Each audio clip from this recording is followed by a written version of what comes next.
Bismillahirrahmanirrahim. Assalamu alaikum. This is Rabi Mahmood and welcome to the class of History of English Language. Today, this is our first lecture and I'll be giving you a brief overview, a brief introduction to myself. Then we'll be discussing our course.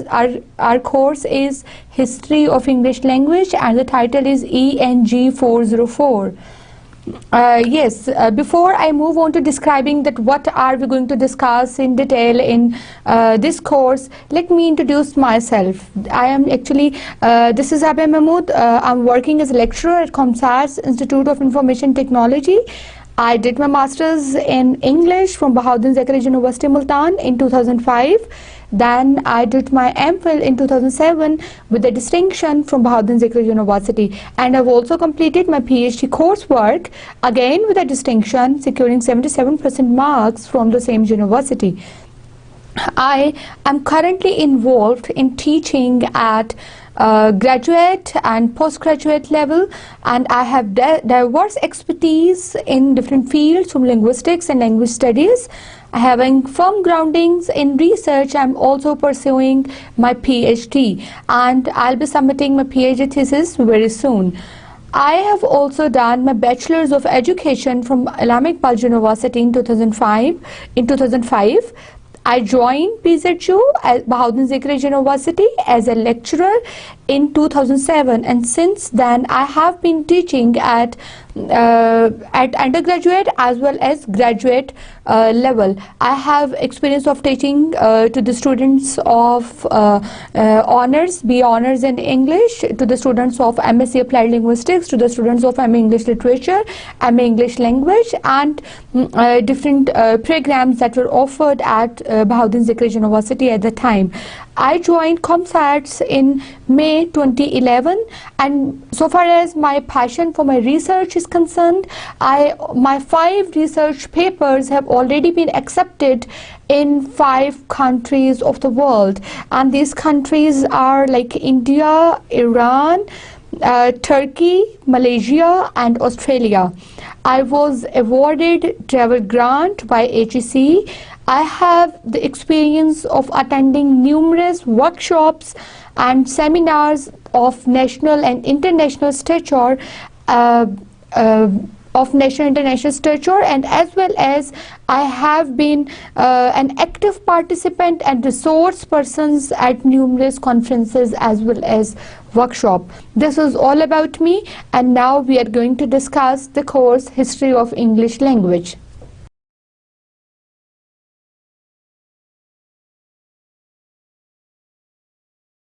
So now let's come towards the course that we are going to study. The course is History of English Language. First of all, let me describe that what this course actually is. We are going to study in this course a historical study. It's about the historical study of English periods, all the English periods that the English language has been to. Then the second is we are going to come across the basic components of language and language change, including the first part would be semantics. Semantics is about the words' meanings. The second is phonology. Phonology is about the sounds of the language. And then the third part would be morphology. Morphology is about the formation of the words, how the words are formed together in a language. Then we'll also be looking at orthography, that is the spellings, not only the individual units, but we'll also move on to looking the syntax. Syntax is actually the grammatical structures of the sentence. So our course, the History of English Language, would be a beautiful composition of almost all the things that the language can have. Then, as it is about the history of the language, so it would start with the prehistory of English. The prehistory started basically with the Indo-European language family, and we'll try to see that where English basically fits. The second is the course would slowly and gradually moved on moved from the Old English period to then to the Middle English, and then to early modern English languages, early modern English period, and then modern English period, that is the 18th century to present. We are not only going to look at the different ages from which the English has been passing, rather we'll also try to explore the historical events such as the invasions, the revolutions, the political and the intellectual immigrations, the cultural assimilations, and these we'll try to look at all these aspects as the shaping forces in the entity of the language. Then the main objectives of our course are, the first one is, I would want my dear students to acquaint them with the historical development of English. It started from Indo-European language to the present state. Then we are going to study not only the linguistics but also political, social, intellectual and other factors that has contributed to the change of English over time. We'll not only be looking at the historical development but also the change that English has taken up till today. Another course objective is to emphasize the linguistic changes that led to the development of English from the old and middle varieties to the contemporary variety. You know that the things change with the passage of time. So we are going to look at all those changes that the English or the English of today's world has taken rightly, starting from the very early period and then moving on to the current period or the current state that English is right now. Then another main objective of this course is to introduce the phonetic, morphological and syntactic changes of English, as we are talking about a language, and the language is that of English. So a language is a combination of many things. It's not only about the sounds, it's not only about the words, and it's not only about its grammatical structures or the meanings. Rather, a language is a combination of all these things. So the main objective of this course is to introduce all these smaller components of one language to the students as well. And as I'll be achieving all these objectives from my students, there are certain learning outcomes that I would expect from my students to have a comprehension of the mechanisms of language change.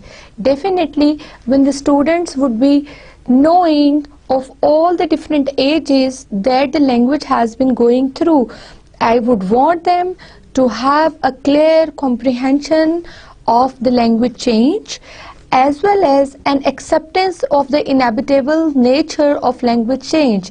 And I would want them to understand that the law of change is the law of life. So the things are going to change. The languages do change. Languages do die. So they must accept it, that change is an inevitable part of anything, of the development of anything. And this is what I want my students to be learned from this course. Okay, the second is a knowledge of the origins of English and its place in respect to other languages of the world. When we have already looked at the chronological development of the English language, I would want my students to know that where did this language started, basically, that what was the origin of English language, and then where it has come up And what is the place, what is the current place, what is the current status of this English in today's world. I would want my students to be aware of the several problems in the origin and the nature of language. Then the knowledge of general features of the Old and Middle English. Definitely, if I'll be elaborating different ages differently in different sections to my students, I would want them to know its basic features on their fingertips. That some other learning outcomes of my course would be a recognition of the major stages in the development of English. They must be able to know that what were the different stages that has contributed towards the development of English. I would want an understanding of how the current state of English language has resulted from the historical change. Again and again, I would be emphasizing throughout the course on the language change, that the things do change, and this is how the language and the life really is. So now, while I have discussed firstly the learning objectives and then some learning outcomes of the course, there are now some course contents that I would like to share with you. Actually, as you know that this course would continue for 16 weeks, and within 1 week we have 2 lectures, so it makes 32 lectures.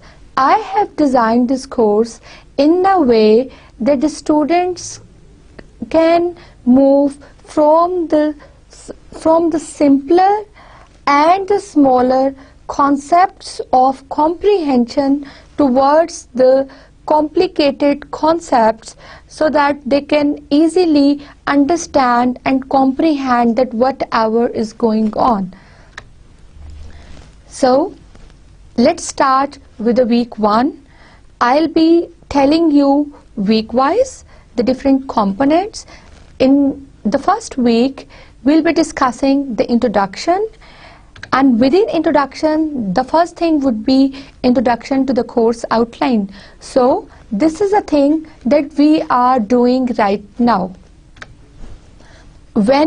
Once we have completed doing the introduction of the course outline, then I will move on to the concept of language. I would want all of my students to know that what language really is.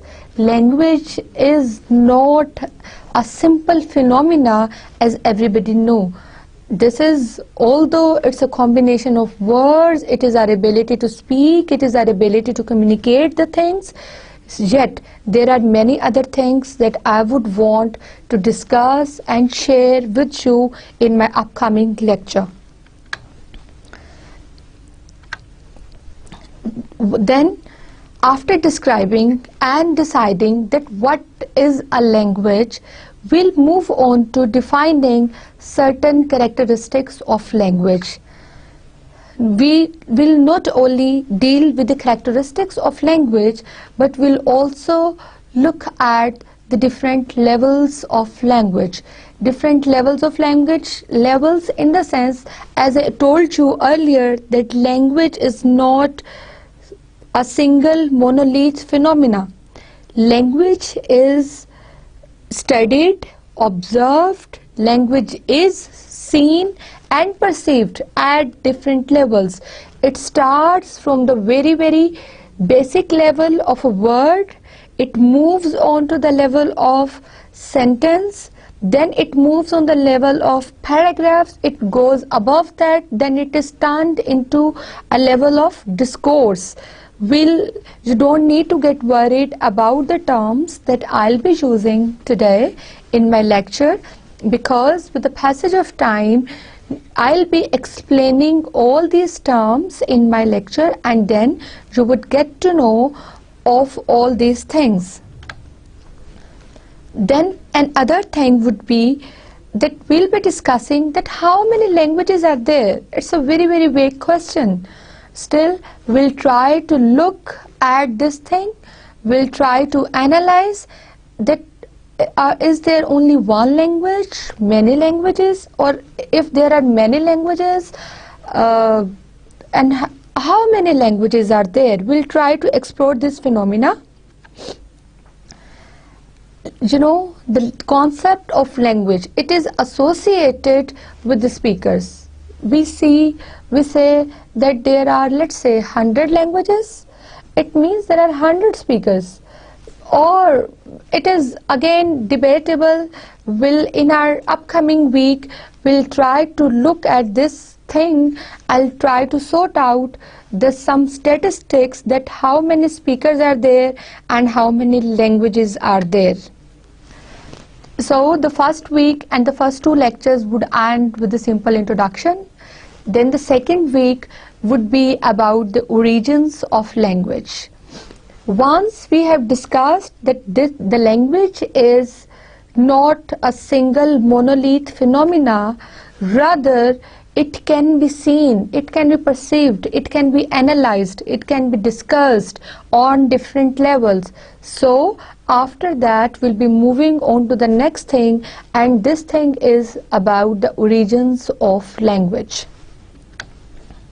Yes, origins of language, as perhaps nobody knows that how many speakers are there, how many languages are there. So again there is a problem. There were different theories that were presented about the origins of language, different theories about the origins, and today I'll be just giving you the names.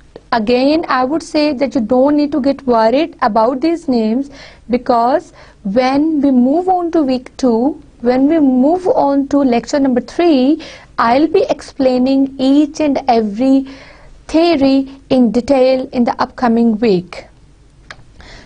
Look at the names of the theories. These are really very interesting, and I'm sure that you would stay and you would wait to read about these theories. The first one is the bow wow theory. The second would be the poo poo theory. The third would be the ding dong theory. The fourth is the yo ee ho theory. And the fifth is the la la theory. These were different theories that were discussed and given by different linguists, different people about the origin. After discussing these theories, we'll look at some other aspects of the origins of language as well. We'll explore that whether some early experiments were done or not regarding this. Then we'll see some children of the wild. If this is another thing that we will look into the second week, we'll also try to trace some of the scientific approaches towards the origin of language, if there are any. Yes, we'll look at some paleontology, some evidences. Again, I am just discussing today different topics. I'm just telling you about the overall general broader topics that we are going to discuss in the upcoming weeks. So our second week, inshallah, would end with the origins of language. The third week would start with the families of language. Once we are done with the understanding of what is language, and then with the understanding of that what is the origin of language, we'll in the third week move on to the families of language. Families of language, there was one very important thing in those days while these families of the languages were made, and this thing was family tree. The languages that used to come together under one umbrella term were considered under the same family tree. There were different methods for categorizing these things. The first method was comparative method. The second, then there were some other classification types. The one is genetic classification. The second is typological classification. Third is the problems in the classification. Although some classifications were done, the categorizations were made, yet there are many problems in the classifications of the things. We'll try to analyze the problems, the criticism side by side along these lectures. So the week 4, when we have enough background of the language, of its origin, of the different families from where the English language belongs to, we'll move on to practically starting the history of English language. Now, the 4th week would be given to the prehistory contents. Prehistory contents, or we can say when the actual history of English language started. Before that, what happened? We are going to look into those details as well. We are going to explore some Proto-Indo-European languages. We are going to look at language reconstruction. We are going to look at cognates, that some languages were spoken, some were left out. We are going to look at some theories that were used in those days. As we are looking at the Proto-Indo-European family of languages, we'll try to analyze different varieties of languages that really exist. The Indo-European family, will try to see that which languages are combined together to make them Indo-European family. In order to have a clearer and deeper understanding of the subject, we'll also look into the detailed history of one of Indo-European family, and that language would be Celtic language. Now let's see that how many periods were there of the development of English language. As we have already discussed all the background of English language, this was prehistory. Now let's see, these are actually the tentative periods. These are defined differently by different writers. Some have divided them into 5 ages. Some of the writers have divided them into 4 ages. Let's see, the first period is known as early period of English language, and it started from 5th of century and then it moved on to 9th of century. The other is known as Old English period. It started from 9th century and it ended towards the 12th of century. Another important period was that of Middle English period. It started in 12th of century and it ended in 15th of century. Then came modern period, 16th of century to 20th of century. Some other writers have divided them into some more periods. Some say that the modern period is further divided into 2 more periods. The first one is early modern English period and the second one is later modern English period. Or some other linguists say that modern English period is divided into 2. The first one would be modern English and the second one would be postmodern English period. Some call it postmodern, a few would call it post-colonial, or different words, different terminologies have been used to discuss different periods of development.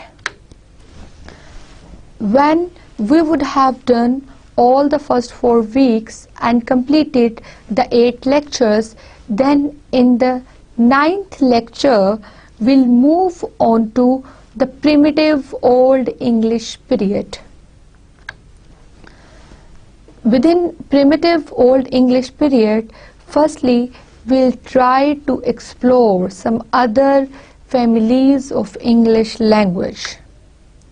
The different families and the different languages that would be discussed in this lecture might be Uralic, Caucasian, Paleo-Siberian, Altaic, Dravidian, Austroasiatic, Thai, Sino-Tibetan. The languages of China, Africa, Afro-Asiatic, Austronesian, Indo-Pacific languages, the languages of America, Australian Aboriginal languages. Yes, these were different families and these were different languages that were found in the primitive Old English period. It started with discussing some important families and then it moved on to discussing the languages of some broader regional states. For example, the China, Africa, Afro-Asiatic, that is a combination of Africa and Asia. It has also explored the Indo-Pacific languages, then the languages that were spoken and used in the primitive Old English period in America would also be discussed in this thing. The last point is quite important. In week 5, we'll see and we'll discuss the consonant changes in primitive Old English period. As I told you in the course description, the course would be focusing a lot on language change, because if we are looking at a history, the things keep moving, the things keep changing. So we'll be trying to explore all the changes that have taken place within that language. Although by the time of the primitive Old English period, not much work has been done. That's why I have included only the consonant changes in the primitive Old English period. Let's move on to week 6 and lecture 11 and 12. Week 6 would focus on the Old English period. It started with the prehistory, with the background. Then we discussed, the first one was the primitive Old English period. Now it has come on to the Old English period. Yes, the Old English period would again be discussing a few of the languages, the heptarchy. It would take into consideration a brief linguistic description of Old English. We'll get to know that what Old English actually is. I would bring certain samples, I would show you the samples, I would tell you that this is a sample of Old English and this is a sample of contemporary English, and I'm sure you would be amazed to know that you will not perhaps be able to read even a single word into the text of Old English period. We'll try to analyze its features, the description of Old English. Then we'll also look at the different characteristic features of Old English. For example, the spellings and pronunciation, the word stocks. Word stocks means the vocabulary items or the lexical items. The grammar, that how these words used to get combined. Then we'll try to look at the foreign influences on Old English. As you know, when a language is flourishing, it is not just one thing, that the language always flourishes in a society, in a culture. And in a society and in a culture, there are thousands of other things that have been influencing on this thing. So we'll also look into the details of foreign influences on Old English. There were basically the three influences, the three major influences on the Old English. These influences were, the first one, Celtic influence, the influence of this language. Then the influence of Latin on English language. the influence of Scandinavian languages on English, and then finally we'll be exploring the Vikings and their influence on English. So week 6 will end with a vast exposure to the Old English period by showing us different influences on English language, and as well as by telling us about different characteristic features of the language. Then we'll move on to week 7 and lecture number 13 and 14. 13 and 14, it would focus on Middle English period. Middle English period is a period that is known as, in English literature, the Middle English period was sometimes regarded as the Dark Ages, where perhaps most of the work did not take place, most of the things were repeated, most of the inventions and explorations were just a replication of the things that have already been done. No more new work was done. Let's see, we'll try to see in detail that whether any invention or any new thing was added towards the development of English language or not in this Middle English period. Yes, as perhaps you might be having some idea that this was a period when the Normans conquered. It will be dealing in detail with the historical background of Normandies. We'll try to look at the origins of Normandy and etymology of their name. Then we'll also try to look at the pact, at a compromise, at a contract that was done between Rollo and Charles. Then we'll try to look at the details of adaptability of Scandinavians. This is when the Normandy came to attack. The second important thing in this era was that these events, the attack of Normandies, it lead up to the Battle of Hastings. When there was a battle going on, there were a few important features that I have written it down. The first feature is Danish line of Contd dies out in 1042. This was the first important feature while the Battle of Hastings was going on. Then Edward restored to the throne. King Edward came there in power. Then again Edward dies childless. He does not have any child, and the King Edward dies. Harold, son of Godwin, is selected King of England. Again another new king came in power when Edward was gone. So the next step was William's claims to the throne. William now started claiming that he is the real king of the throne. So different conspiracies and these were different confusions that were going on while there was a Battle of Hastings. Then the Battle of Hastings, actually Harold fights kings of Norway. Then they started the king who was selected the King of England.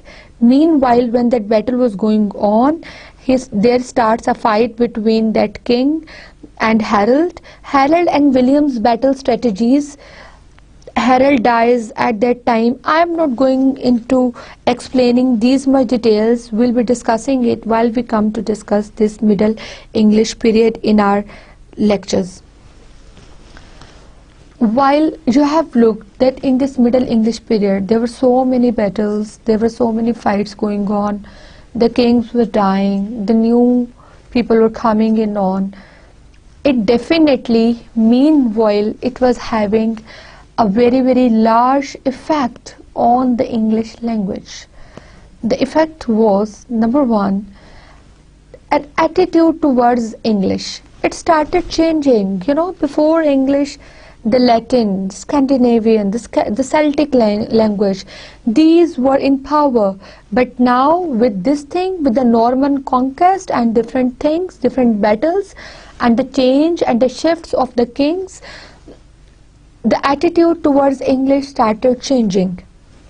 How? Number one, it was regarded as a matter of social distinction. The person who used to have this English language was regarded as a matter of social distinction. Then the fate of England at William's death, the division of England with the William successors and continued foreign influence, attitude of indifference for church and nobility, its ultimate fusion, French as a language of court, English as a language of masses. A very, very important point, a very, very important thing in this age was that in this middle age, as I told you earlier, that no more things were being done. It was not very much progressive. It has been as much dark in the progress of English language as it has been dark in the progress of English literature. English did not have any status at that time. The attitudes of the people started turning toward it. Latin was in power. Every Latin and French, different mediums were used, different languages were used in different domains of life. In England, it started the English language in the age of Middle Age period. It started as a language of masses. It started from the very lower roots. Then it moved on. There was the loss of Normandy in 1204. The King Normandy died. And what happened? Because of this thing, because of all these muddlings, it happened that the aristocrats with the landholdings in the England and France, they voluntary relinquishment and divisions as two options. King Louis decree of 1244 and then the consequences after 1250. Nobility of England consider themselves English. Now the result, as it is very, very clearly told, English started with the roots of the masses, with the common people. Now with the passage of time, when there was a war going on, the king died, English became the language of noble class. The noble class is known as a class that is of high stature. In England, the people or the noble people were those people who were regarded as wealthy people, who were well off, who were from the elite class. So starting with the lower class, from the gutter class, it moved on to the elitist class. It moved on to the language of elitist class. This was one great improvement in Middle English period in the status of English language. Although it became the language of noble class, yet there was a great influence of French as well.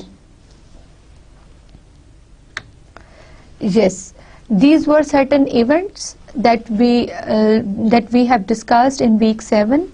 Although we know that Middle English period was a period of so many conquests, was a period of so many battles, we are not going to end it in 1 week. It will be moved on to week 8 as well, with the elaboration of 13th and the 14th century. The 13th century has different features. It will be focusing on the shifting emphasis of French and English. Shifting emphasis means a concern, an attitude started changing towards the development of English. French became cultivated tongue. It was used in law courts and parliaments, used by educated and in universities, used by polite society as second language.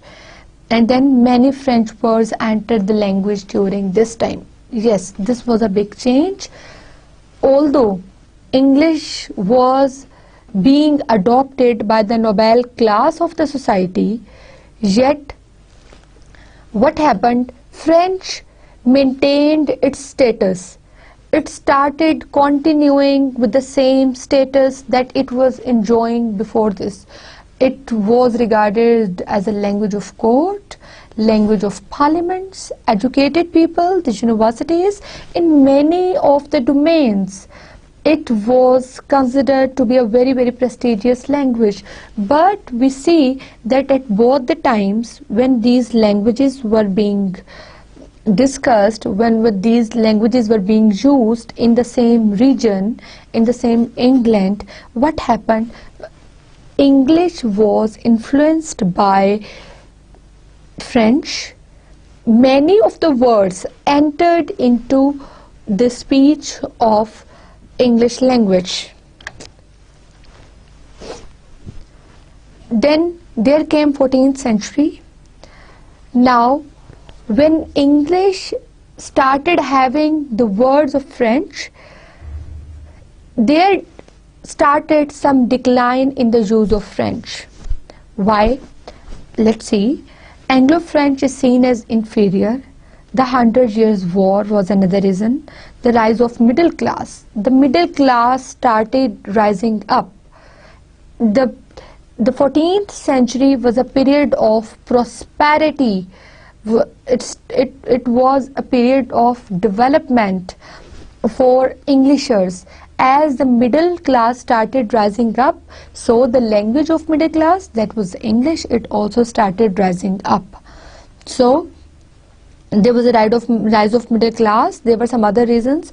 The Black Death was there, the Peasants' Revolt, the rise of bourgeoisie class, statute of pleading, the Wycliffe Bible, English started being used in the schools, English as a choice in writing. So, this is how English started rising. It started inculcating into different fields. Yes, Middle English. Now let's see that how was the Middle English language. We'll look at different inflections. We'll look at the effects of the Norman conquest. There were two main effects of the Norman conquest when they had conquered it. The first was grammatical effect. The conquest allows the language to evolve as spoken by the lower classes. Fine. Grammatically, it started changing. Then vocabulary. English is trilingual. Vocabulary means English started consuming the words of other languages as well. English is trilingual. Tri means three, lingual means languages. It was a combination of three different languages. The one was Latin, French, and the English itself. Then influence from Low Countries. The other countries also started influencing it. Then there emerged different dialects. There were four principal dialects. The rise of Standard English was there, and the rise of out of these dialects, dialects is the regional variety of any language. I'll be repeating it in the upcoming courses, so you don't need to worry about it if you don't know the dialect. Just for your understanding, for the time being, this is a regional variety of a language, the language that is spoken according to different regions. Yes, although different Middle English dialects were coming up, they were in rise.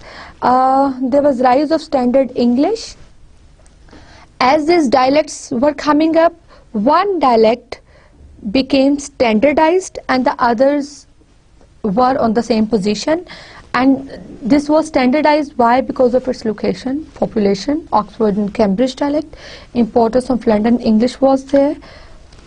Now, the Middle English period towards the end, in 13th and 14th century, it ended up with some revolutions, with some development, with some progress. There was a change. English started being accepted by different people. Now let's come to week 9.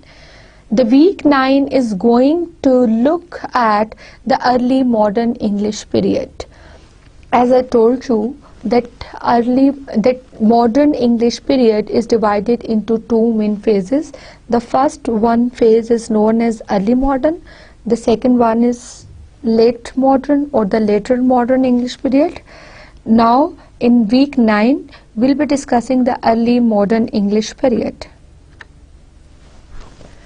Yes, there are important historical events that distinguish early modern English periods. A very big thing was a printing press.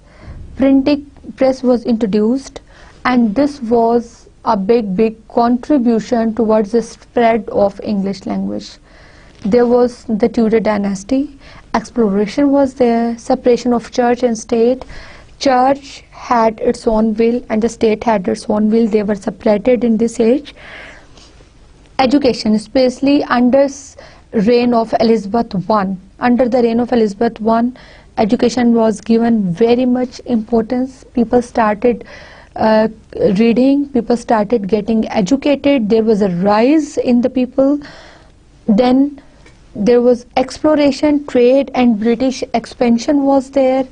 As early modern English period, we can also say it was Renaissance, renewal of everything. The things started getting spreaded all over. It was a period of explorations, trades, British expansion.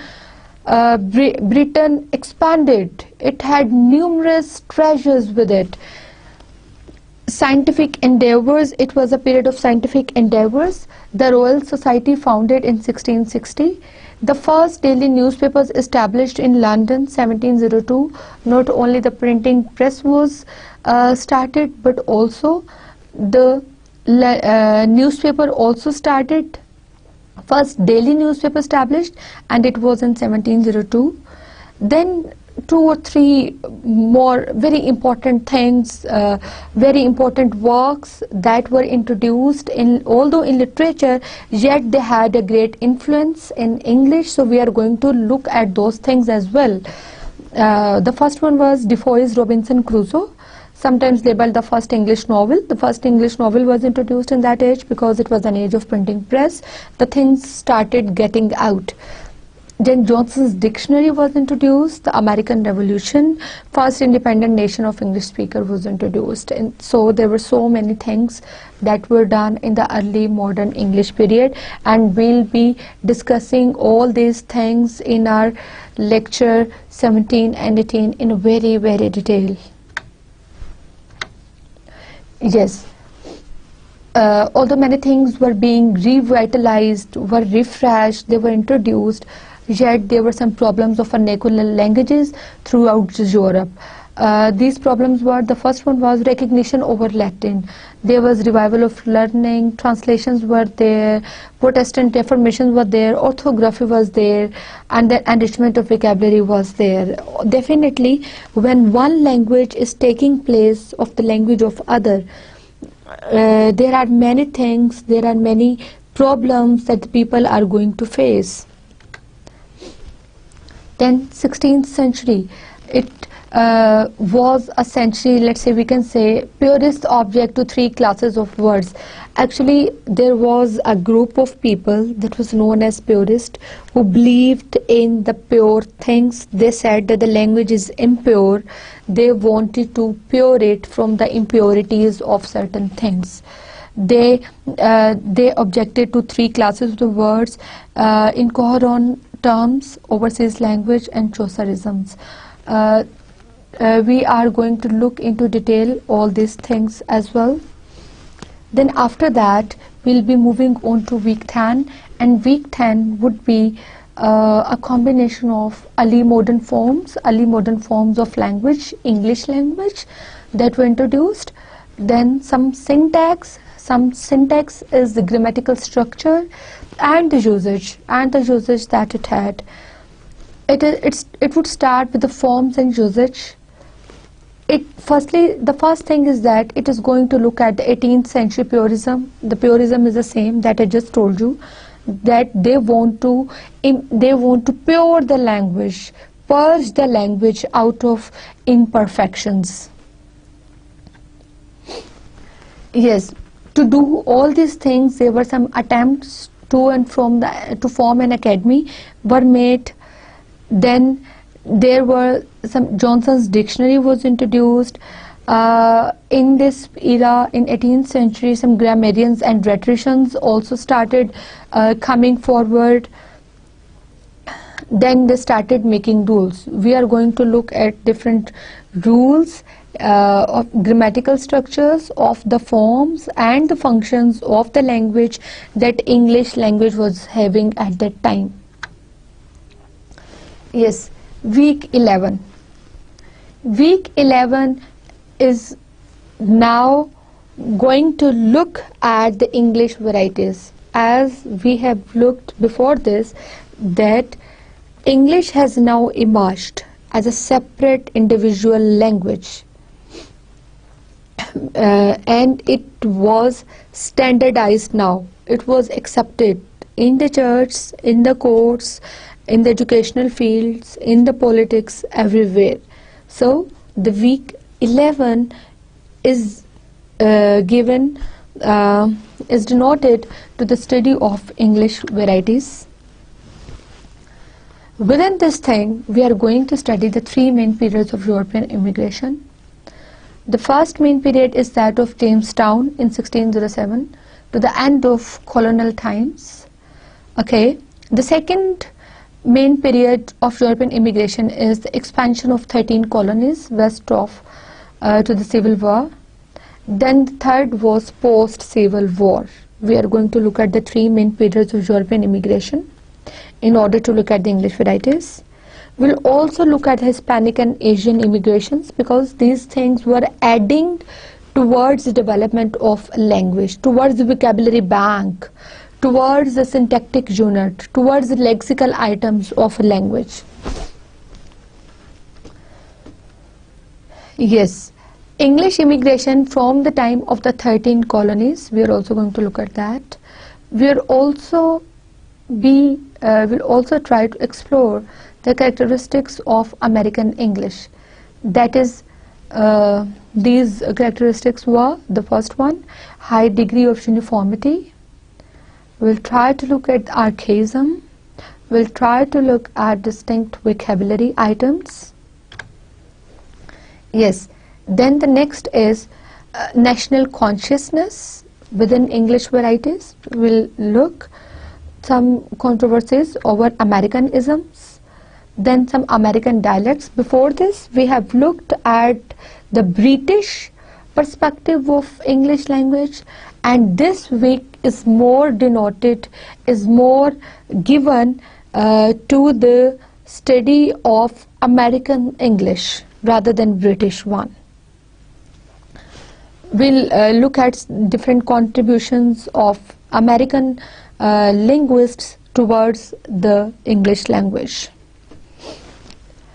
While we would have already looked at different varieties of English in our first 11 weeks, then week 12 will look at the word meanings. It is, you would have noticed one thing, that our lectures are planned in a way that they are being complexer and complexer time by time.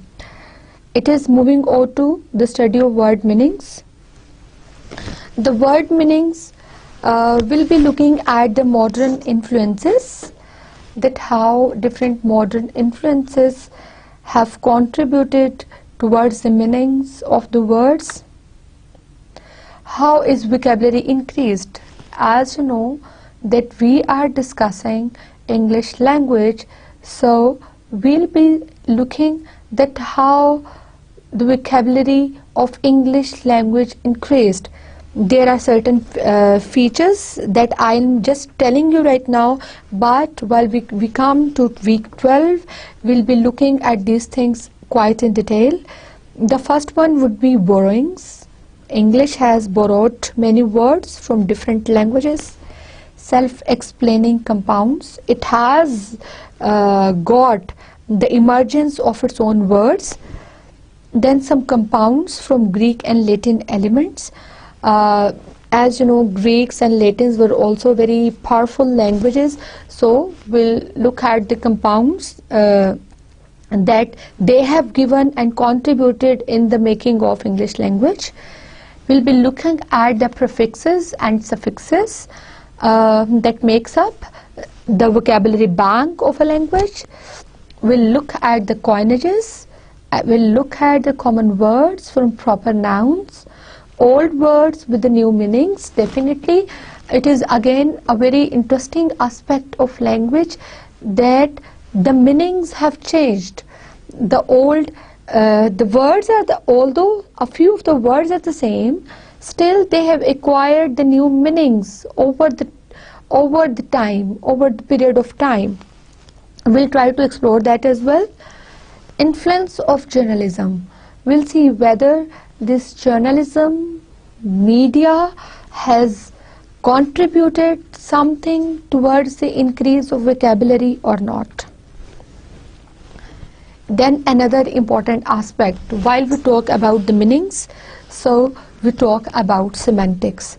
Semantics, within semantics is basically known as the study of meanings of a language. We'll be talking about generalizations of meanings, we'll be talking about restrictions, degeneration and regenerations of the meaning of English language. Yes, types of speech. This week would also explore the types of speech that English language has. As you know, there can be two possible modes of any language. As we are talking about English language, the modes can be spoken standard as well as the written standard. It can be either verbal, it can be either non-verbal, it can be written or it can be spoken. There is another type of speech that can be vulgar, illiterate kind of speech. English in the Empire, we'll also discuss this point. Then we are also going to look at the spelling reforms that had taken place in the late 19th century. We'll look at the spelling societies that were there. And then we'll try to analyze some purist efforts and the Oxford English dictionary that took place.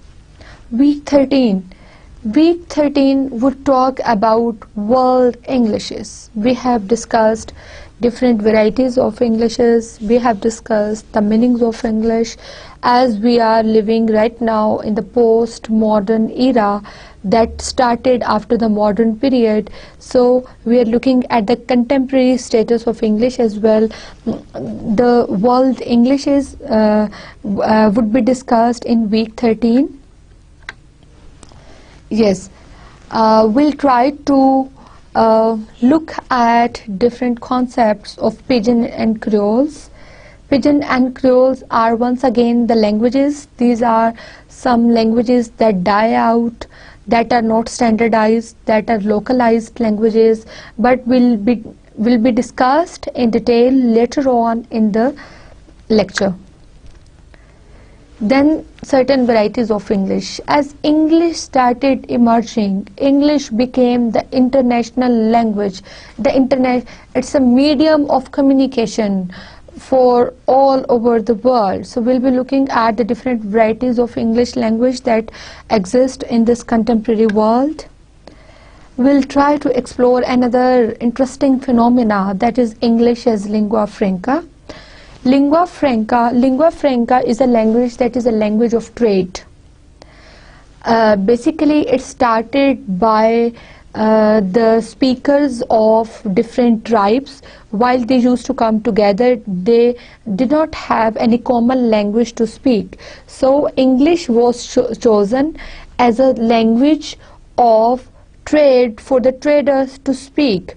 Now it has become an English lingua franca. It has become a lingua franca for all over the world. We'll discuss more about it in the upcoming week. Yes, week 14. Week 14 would start with the status of English language in today's world. We have discussed different varieties previously, and now let's look at the status of English in today's world and different concepts that are related to this status. The first one is multilingualism. Multilingualism, as you know, this world is a world of speakers of many languages. Even in our country, let's look at the condition of the people. We are, let's talk about me, even myself. I have got Punjabi as my mother tongue. I can speak Urdu is my language, is my mother, is not my mother tongue, rather it's my second language, it's my second language. Then I learned English as a medium of instruction at my school, of my qualification, of my education. Then I had exposure to Saraiki as well. I had exposure to Potohari as well. These were different languages. These were different things. This is what is known as multilingualism. To know more than one languages, to speak more than one language is the phenomena of multilingualism, and this is what we are going to explore in this section in this week as well. Then bilingualism, the people who can speak more than one, that is two. Bi means two, the people who can speak two languages. So we'll be looking at the phenomena of bilingualism as well. Then there are some other things that are related to this thing are code switching and code mixing. We being Pakistanis, where Urdu is everywhere, we have our native language, that is something else. Our first language is something else, second language is something else. We being multilingual and bilingual in some cases and multilingual in many cases, we most of the time are in a habit of code switching and code mixing, and we'll see that how these things are contributing towards the growth of English language in our country in today's world, and we'll be discussing all these things in week 14. Week 15 and lecture 29 and 30 would be a beautiful combination of language and linguistics. Before this, up till now, we have discussed in detail all the components of a language. We have looked at the history of English language, we have looked at its origins, its emergence, its chronological order, different developments, different invasions, events, and everything that has contributed towards the development of English language. When now it has become a lingua franca, we have also analyzed English as a contemporary language. We have also looked at the varieties of English language. So now it's not only a language, it is being researched, it is being explored, it is being looked at in detail. So for this thing, the study that scientifically deals with the study of language is known as linguistics. That's why I felt linguistics to be a part of the last sections of this component. Week 15 would talk about the movements from language to linguistics, and it would be dealing in detail with the historical evolution of linguistics. It would start with the early history of linguistics. It would move on to the Greeks, Romans, and the Indians, all the nations that contributed towards the growth and the development of linguistics. Then it would move on to the Middle Ages. It would also talk about the Renaissance, that how the age of Renaissance has contributed towards the growth of linguistics. Yes, week 16 with the lecture number 31 and 32 would be a combination of 20th century linguistics. It would look at that how the scientific study of English language emerged, developed, expanded in Europe and America. It would look at the people who have contributed, being the father of linguistics. It would start with the contribution of Ferdinand de Saussure. It would move on to talking about Franz Boas. It would also look at some later developments, and within later developments there were Bloomfield, there is Firth, there's Chomsky, a very very important name in the history of linguistics. So this is how our course is going to move on. This was a brief, although brief, but a comprehensive introduction about the course History of English Language. Now I would recommend a few reference books for the course. I would want all of my students to kindly buy one book that is I prefer and that I ask you to buy it as a reference book. It is the most reader friendly book, and I'm sure that it is going to help you in all of your exams. It can be used as your textbook even for the course, and the book is Cambridge Encyclopedia of Language by David Crystal. It is quite easily available everywhere. You can go and you can buy it and you can use it as a resource book for your lecture. Then some other reference books that can be used are A History of English Language by Bow and Cabell, A Cultural History of English Language by Gary Knowles. These are a few books. There is an immense and lot of material that is available on the internet. With the passage of time, I'll be telling you certain useful websites. I'll be sharing with you, I'll be telling you individually about the books that are used as a reference for each week. There are actually a few requirements of the course as well. You need to complete your 4 quizzes and 4 assignments. You would be going through a continuous assessment system in your overall semester. You would be having the first sessionals, you would be having the second sessional, then there will be a complete terminal paper. Terminal, that is the final paper, and then you would be completing your course. I hope that you would enjoy this course with me. This was, let me give you a brief summary of what we have discussed today.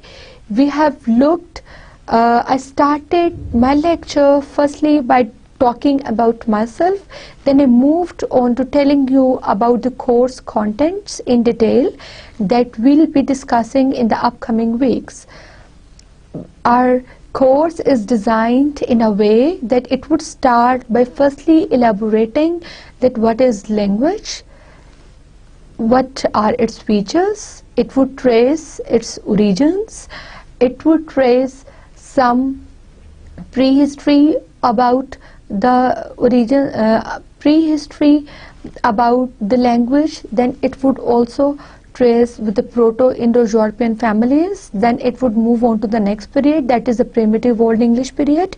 It would move after that to the Middle English period. Within Middle English period there would be 14th and 15th century as well. Then after that Middle English period will move on to the modern period. Modern period, we have discussed that it is divided into 2 broader things. The first one is early English, early modern period, and the second is later modern period. And then we have also looked at the emergence of English in the contemporary world, its status in the contemporary world. We have also looked at world Englishes. We have also looked at the word meanings. We have also looked at the text and the forms of this English language. And then we have winded up, we are going to wind up our overall semester by moving from language to the linguistics, and for week 15 and 16 would discuss in detail the history of linguistics. I have suggested you a few books. So today we'll finish our first lecture here, and inshallah in our next lecture I'll come up with the start of that what is a language, how many speakers are there and how many languages are there, what are the characteristics of a language. Okay, take good care. It was really nice meeting you. Hope to see you all in the next lecture. Okay, Allah Hafiz.